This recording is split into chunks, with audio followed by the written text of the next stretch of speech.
میں صرف 16 سال کی تھی جب میرے بابا نے میری شادی ایک بہت ہی امیر آدمی سے کر دی۔ اس کے کپڑے کی مل تھی اور بہت بڑا کاروبار تھا۔ وہ ایک اچھا انسان تھا، اس نے میرا بہت خیال کیا، کبھی مجھ پر کوئی زور زبردستی نہیں کی، میرا خیال رکھا۔ اس نے مجھے یہی احساس محسوس کروایا کہ اگر میں کم عمر ہوں تو وہ مجھ پر زیادہ بوجھ نہیں ڈالے گا۔ لیکن کہتے ہیں کہ اچھے انسان اس دنیا سے جلدی چلے جاتے ہیں۔ وہ بھی اس دنیا سے چلا گیا اور میں اکیلی رہ گئی۔ تب میری عمر صرف 22 سال تھی۔ میرے بابا بھی اس دنیا سے جا چکے تھے۔ میں بڑے سے بنگلہ نما گھر میں رہتی تھی۔ کاروبار تھا جس کو میں خود ہی سنبھالا کرتی تھی، کیونکہ اس شخص نے مجھے کاروبار سنبھالنا سکھایا تھا۔ اس نے کہا تھا کہ میرا اس دنیا میں کوئی نہیں ہے جو میرا، وہ سب کچھ تمہارا ہے، اس لیے تمہیں بھی کاروبار کے بارے میں سمجھ بوجھ ہونی چاہیے۔ میں 22 سال کی عمر میں ہی بیوہ ہو گئی تھی۔ میرے کچھ اپنے تھے جو دور پار کے رشتہ دار تھے، ان کا کہنا تھا کہ مجھے شادی کر لینی چاہیے۔ میں ایک امیر عورت ہوں، میرے پاس گھر ہے، کاروبار ہے، میری عمر بھی اتنی زیادہ نہیں اور شکل و صورت کی بھی اچھی ہوں، مجھے آرام سے کوئی بھی رشتہ مل جائے گا۔ لیکن میں کسی سے بھی شادی نہیں کرنا چاہتی تھی۔ میں ایک جگہ زبردستی ان لوگوں نے میرا رشتہ پکا کر دیا اور منگنی بھی ہو گئی، لیکن شکر ہے کہ ہم نے منگنی ہی کی تھی، نکاح نہیں، کیونکہ مجھے ان لوگوں کا بہت جلد پتہ چل گیا کہ ان کی نظر صرف میرے کاروبار اور دولت پر ہے۔ کہتے ہیں کہ منگنی کی کوئی شرعی حیثیت نہیں ہوتی، اسی لیے کچھ لوگ اس کے خلاف بھی ہوتے ہیں، پر مجھے لگتا ہے کہ منگنی ضرور کرنی چاہیے تاکہ گھروں میں آنا جانا شروع ہو تو پتہ چلے کہ کون کس مزاج کا ہے۔ میں جب بھی ان سے ملتی وہ مجھ سے میرے کاروبار کے بارے میں پوچھتے، کتنا کما لیتی ہو، کتنا پروفٹ آتا ہے، کتنے سرمایہ کار ہیں اور کاروبار کہاں تک پھیلا ہوا ہے۔ کاروبار کی ہی باتیں کرتے تھے۔ پھر ان کے ساتھ بدمزگی ہو گئی اور رشتہ ختم ہو گیا۔ اس کے بعد سے میں بالکل بھی شادی کا ارادہ نہیں رکھتی تھی اور میری عمر بھی بڑھنے لگی تھی۔ میں 28 سال کی ہو گئی جب ایک دن میں بازار میں شاپنگ کر رہی تھی کہ ایک لڑکا میرے پاس سے بھیک مانگنے کے لیے آیا۔ میں نے کہا، تم بھیک مانگتے ہو، کوئی کام کیوں نہیں کرتے؟ آج تو میں تمہیں پیسے دے دوں گی، لیکن بعد میں تم کیا کرو گے؟ اس نے کہا کہ میرا اس دنیا میں کوئی بھی نہیں ہے اور مجھے کوئی کام دیتا ہی نہیں ہے، تو میں کیا کروں؟ میں بھی محنت کرنا چاہتا ہوں، میرا نام ناصر ہے، لیکن کوئی کام ہی نہیں دے رہا۔ میں نے کہا کہ اگر میں کام دوں تو میرے گھر چلو گے؟ اس نے کہا کہ کوئی بھی کام کرنے کو تیار ہوں۔ میں نے کہا ٹھیک ہے۔ میں نے اسے اپنے گھر کا پتہ دیا اور کہا کہ اگر کام کرنے کا ارادہ ہو تو آ جانا۔ وہ اگلے دن ہی آ گیا۔ اس کا مطلب کہ وہ کام کرنا چاہتا تھا، لیکن اس کو کام مل نہیں رہا تھا۔ اس کی عمر اس وقت 17 سال تھی۔ مجھے اچھا لگا کہ وہ اگلے دن ہی آ گیا، یعنی وہ محنتی لڑکا تھا۔ میں نے اسے کہا کہ تم نے اس گھر کو سنبھالنا ہے، اس گھر میں ایک نوکر آتا ہے جو کام کرتا ہے، تم نے اس سے کام کروانا ہے، گھر کا سودا سلف لے کر آنا ہے اور پورے گھر پہ نظر بھی رکھنی ہے، اور آج سے یہ گھر تمہاری ذمہ داری ہے۔ وہ اس بات پہ بہت خوش ہو گیا اور اس نے کہا کہ آپ فکر نہ کریں، آپ کو شکایت کا موقع نہیں ملے گا، میں اس گھر کو اپنا گھر سمجھ کر اس کا بہت زیادہ خیال رکھوں گا۔ اب میں بھی گھر سے کافی مطمئن ہو گئی تھی۔ بجلی کے بل بھی وہ جمع کروا دیتا تھا، گھر کا خیال بھی رکھتا، باہر باغ کی صفائی بھی کروا دیتا، گھر میں سودا سلف بھی آ جاتا۔ ایک دن میرا ایک کزن مجھ سے ملنے کے لیے آیا جو میری خالہ کا بیٹا تھا۔ جب اس نے ناصر کو دیکھا تو اس نے کہا کہ یہ کون ہے؟ میں نے کہا کہ یہ میرے گھر میں کام کرتا ہے، میں نے اس کو رکھا ہے۔ اس نے ناصر کو غور سے دیکھا۔ وہ تو 17 سال کا ہی تھا، لیکن مکمل جوان مرد لگتا تھا، خوبصورت بھی تھا اور قد کاٹ کا بھی لمبا تھا۔ اس نے کہا کہ یہ بھی اسی گھر میں رہتا ہے یا صرف کام کرنے کے لیے آتا ہے؟ میں نے کہا کہ اسی گھر میں رہتا ہے، پیچھے کوارٹر میں اس کو جگہ دی ہے میں نے، کیونکہ اس کے پاس رہنے کے لیے گھر نہیں تھا، اس لیے۔ اس نے میرے سے ساری باتیں پوچھ لی کہ یہ مجھے کہاں ملا، کیسے ملا، میں نے اسے کیوں رکھا، میں اسے کتنی تنخواہ دیتی ہوں۔ اس کے بعد وہ چلا گیا۔ کچھ دنوں کے بعد مجھے یہ خبر اڑتی ملی کہ میرے خاندان میں میرے خلاف باتیں ہو رہی ہیں، میرے سسرال میں بھی اور مائکے میں بھی، کہ میں نے گھر میں ایک جوان لڑکا رکھا ہوا ہے اور وہ گھر کے اندر ہی رہتا ہے، اور سب کے لیے ہی یہ بات بہت عجیب تھی۔ انہوں نے کہا کہ ایک تو میں بیوہ ہوں، جوان ہوں، خوبصورت ہوں، امیر ہوں، اکیلی رہتی ہوں اور مجھے ایسے کسی کو گھر میں نہیں رکھنا چاہیے، لیکن میں نے تو ناصر کو ایک بچہ سمجھ کے ہی اپنے گھر میں رکھا تھا۔ اور پھر میں 28 سال کی تھی اور وہ 17 سال کا، وہ تقریباً مجھ سے 11 سال چھوٹا تھا۔ میرے لیے تو وہ بچوں جیسا ہی تھا۔ جب میری شادی ہوئی تھی، اس کے 1 سال کے اندر ہی میں ماں بن جاتی تو شاید آج میرا بچہ بھی 10-11 سال کا ہوتا، لیکن مجھے میرے شوہر سے اولاد نہیں ہوئی تھی۔ پہلے میں نے لوگوں کی باتوں پر اتنی توجہ نہیں دی، لیکن پھر وہ باتیں ہر طرف سے گونجنے لگیں۔ مجھے جو بھی دیکھتا وہ ناصر کے بارے میں ہی پوچھتا کہ کیا وہ آپ کے گھر میں رہتا ہے؟ یہ سوال تو ایسے کرتے تھے جیسے اگر میں نے ہاں کہہ دیا تو یہ کوئی بڑا گناہ ہوگا۔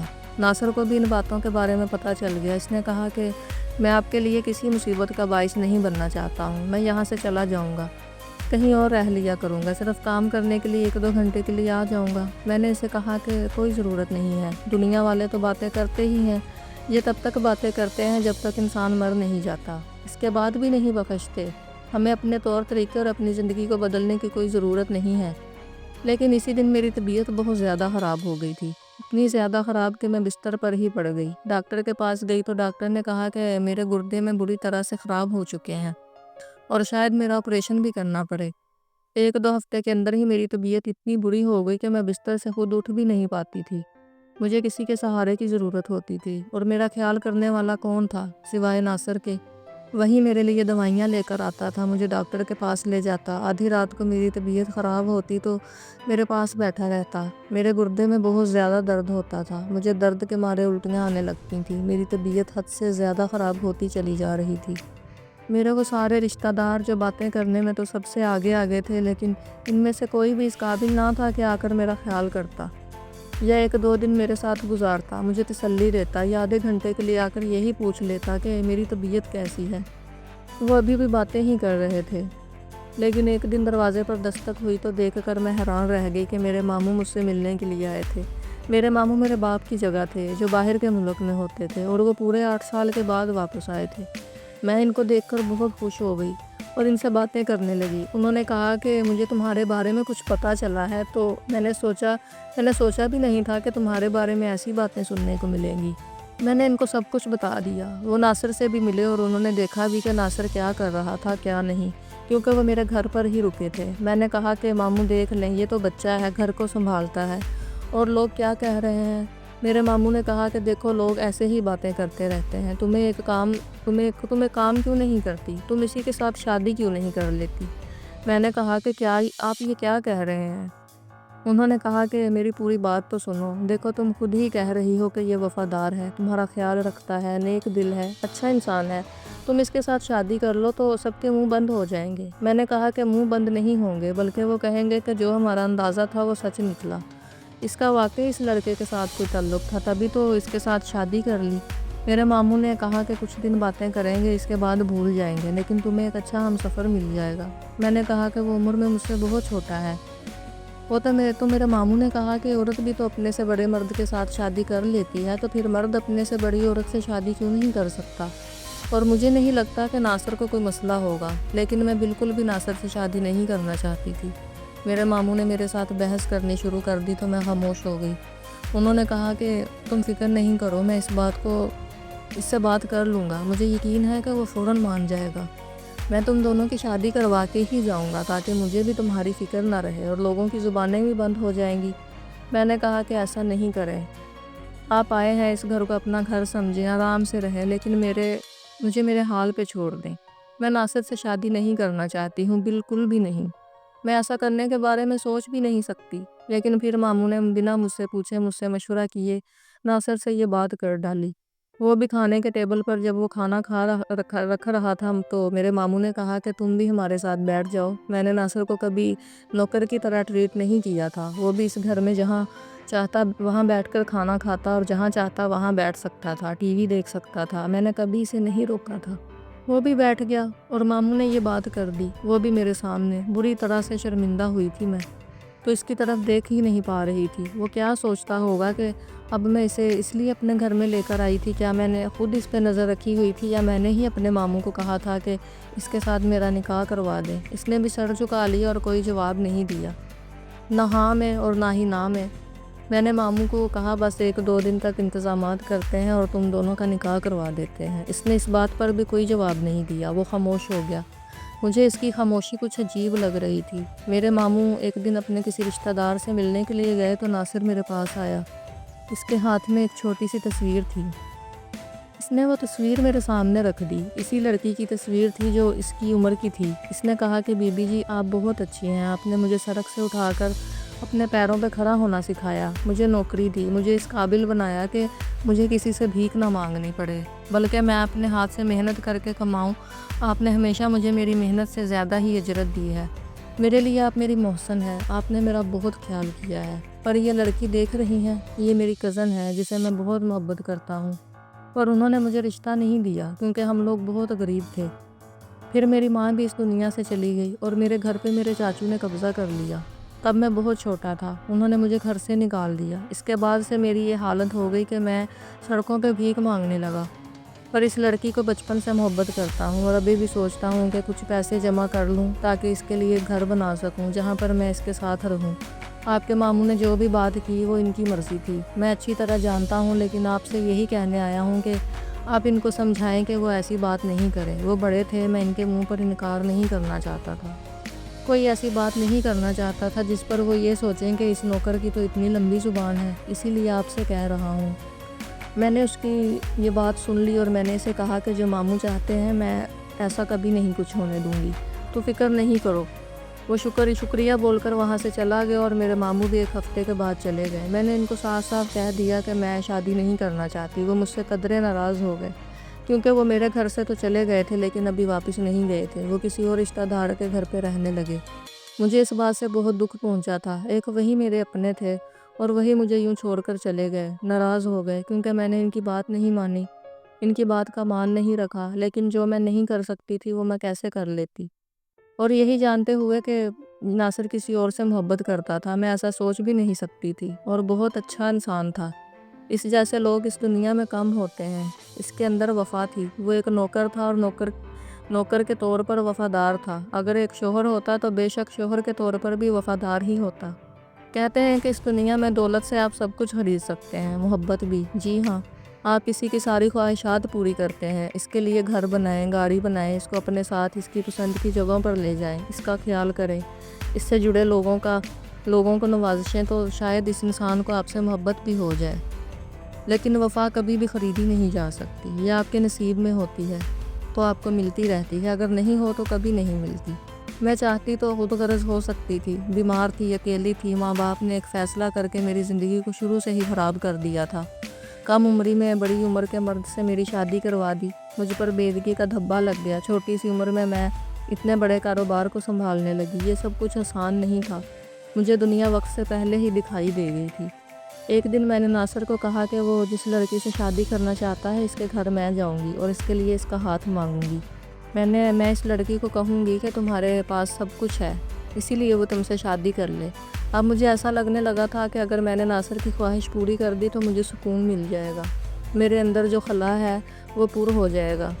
اس بات پر وہ بہت خوش ہو گیا اور اس نے مجھے کہا کہ ٹھیک ہے۔ میں نے کافی عرصے سے ان سے رابطہ نہیں کیا کیونکہ انہوں نے کہا تھا کہ جب کچھ بن جاؤ تب واپس آنا، پر اب ہم وہاں پر جائیں گے تو وہ لوگ حیران رہ جائیں گے، ہم لوگ گاڑی میں جائیں گے۔ میں نے کہا کہ وہ لڑکی بھی تم سے محبت کرتی ہے؟ تو اس نے کہا کہ ہاں، وہ لڑکی بھی مجھ سے محبت کرتی ہے لیکن اپنے ماں باپ سے بہت ڈرتی ہے۔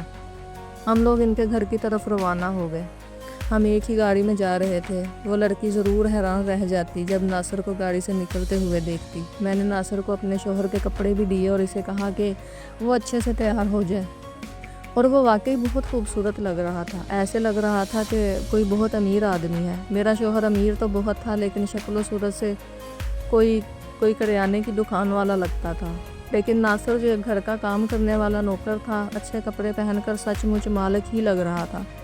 ہم لوگ جب اس لڑکی کے گھر کے پاس پہنچے تو اسی نے دروازہ کھولا اور ناصر کو اور مجھے دیکھ کے کچھ عجیب سی حالت میں آ گئی، جیسے بہت زیادہ حیران رہ گئی ہو۔ اس سے پہلے کہ ہم لوگ کچھ بولتے اسی نے کچھ کہنا شروع کر دیا جو شاید ہم دونوں کی امید سے باہر تھا۔ اس نے کہا کہ اچھا ناصر، تو نے شادی کر لی؟ مجھے تو پہلے ہی پتہ چل گیا تھا کہ تو کسی بڑی میم کے گھر میں کام کر رہا ہے اور تو نے اسی کے ساتھ شادی کر لینی ہے، تو یہی ہے وہ عورت؟ ہاں، امیر بھی ہے اور خوبصورت بھی، تبھی تو نے اس کے ساتھ شادی کر لی ہے نا؟ ناصر، تو خود غرض ہو گیا، تجھے سب کچھ جو مل رہا تھا اس سے شادی کر کے، اور میرا کیا ہے؟ پر میں تجھے بتا دوں کہ مجھے پتہ چلا کہ تو نے اس امیر عورت سے شادی کر لی ہے تو میں نے بھی شادی کے لیے ہاں کہہ دی، اور ایک ہفتے کے بعد میرا نکاح ہے۔ وہ لڑکی ایک ہی سانس میں بولی اور اس نے دروازہ بند کر دیا۔ تھوڑی دیر کے بعد اس کی ماں کی آواز آئی، کون تھا؟ تو اس نے کہا کہ کوئی مانگنے والا تھا۔ میں نے کہہ دیا کہ یہاں پہ کچھ نہیں ہے۔ وہ جیسے ہمیں ہی سنا رہی تھی، وہاں سے بول کے واپس چلی گئی۔ میں نے ناصر کو دیکھا تو وہ ایسے کھڑا تھا جیسے اس کے جسم سے روح ہی نکل گئی ہو۔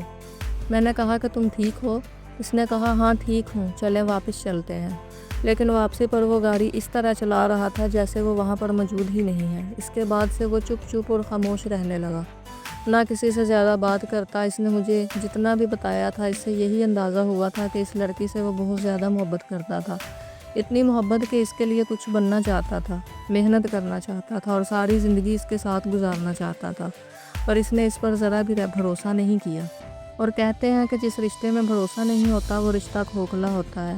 ایک دن میرے رشتہ داروں میں سے سب بڑے بڑے لوگ اکٹھے ہو کر میرے گھر آ گئے، یعنی میرے چاچو، ماموں، میری پھپھو کے شوہر اور میرے دادا کے بھائی بھی زندہ تھے، جن کو ہم دادا ہی کہتے تھے۔ انہوں نے کہا کہ تم نے کیا بے شرمی مچائی ہوئی ہے، اس جوان مرد کو اپنے ساتھ رکھا ہوا ہے، ہر کوئی ہم سے پوچھتا ہے، ہم لوگ جواب دے دے کر تھک گئے ہیں، اسے نوکری سے نکالو اور ہمارے ساتھ چلو۔ وہ لوگ مجھ پہ انگلیاں اٹھانے لگے، میں نہ چاہتے ہوئے بھی کمزور پڑ گئی، میں نے رونا شروع کر دیا۔ میں ان کو صفائیاں دینے لگی کہ ایسا کچھ نہیں ہے، میری حالت بری ہو گئی، میری طبیعت خراب ہونے لگی، مجھے چکر آنے لگے تو آگے بڑھ کر ناصر نے ہی سہارا دیا۔ ان لوگوں نے کہا کہ دور رہو، کون ہوتے ہو تم اس کو ہاتھ لگانے والے، لیکن اگر وہ مجھے چھوڑ دیتا تو میں زمین پہ گر جاتی۔ تب اس نے ایسی بات کہی کہ وہ سب لوگ بھی حیران رہ گئے۔ اس نے کہا کہ ہونے والی بیوی ہے میری، میں شادی کروں گا اس سے، آپ لوگوں کو کوئی مسئلہ ہے؟ اس بات پہ وہ خاموش ہو گئے۔ انہوں نے میری طرف دیکھا تو میں نے بھی جواب نہیں دیا، پر ایسا تاثر دیا کہ جو یہ کہہ رہا ہے وہ بالکل ٹھیک ہے۔ ان لوگوں نے کہا کہ ہاں تو پھر کر لو شادی، کرتے کیوں نہیں، اس طرح کے حالات مچا رکھے ہیں، شادی کرنی ہے تو کر لو، نکاح کر لو گے تو گناہ سے بچ جاؤ گے۔ وہ لوگ جاتے جاتے بھی عجیب بات کر کے وہاں سے چلے گئے۔ ناصر نے مجھے صوفے پہ بٹھایا، پانی کا گلاس پلایا۔ اس نے کہا کہ آپ کیوں اتنی ٹینشن لیتی ہیں؟ میں نے کہا کہ تم نے کیوں ان کے سامنے ایسی بات کی، اب وہ ہمارے پیچھے پڑ جائیں گے اور کہیں گے کہ شادی کیوں نہیں کر رہے ہو۔ میں تو یہی سمجھ رہی تھی کہ ناصر نے صرف ان کو بھگانے کے لیے یہ بات کہی تھی۔ تو اس نے کہا کہ میں نے یہ بات صرف اس لیے نہیں کی تھی کہ میں ان کو یہاں سے بھیجنا چاہتا تھا، اگر آپ کی مرضی ہے تو ہم شادی کر سکتے ہیں۔ میں حیران رہ گئی، میرے ساتھ تو وہی معاملہ تھا کہ اندھا کیا مانگے دو آنکھیں، میں کسی اور پہ بھروسہ نہیں کرنا چاہتی تھی۔ میں نے روتے روتے ہاں میں سر ہلایا اور ناصر نے کہا کہ بس فکر نہیں کریں، سب کچھ ٹھیک ہو جائے گا۔ ہم دونوں نے نکاح کر لیا، سب کے منہ بند ہو گئے اور اب ہم لوگ ایک ساتھ ہی رہتے ہیں۔ ہماری عمر میں 11 سال کا فرق ہے، لیکن ہماری زندگی بہت اچھی گزر رہی ہے۔ ایسے دل سے ایک دوسرے کو قبول کر لیا ہے تو پھر سب کچھ ٹھیک ہو جاتا ہے۔ مجھے ایسا لگتا ہے کہ ایک دوسرے سے محبت ہونے سے زیادہ ایک دوسرے کے لیے آپ کے دل میں عزت ہونا بہت ضروری ہے، اور ہم دونوں ایک دوسرے کی بہت عزت کرتے ہیں۔ اگر آپ کو میری کہانی اچھی لگے تو پلیز میرے چینل کو لائک کریں، شیئر کریں اور سبسکرائب کریں۔ اللہ حافظ۔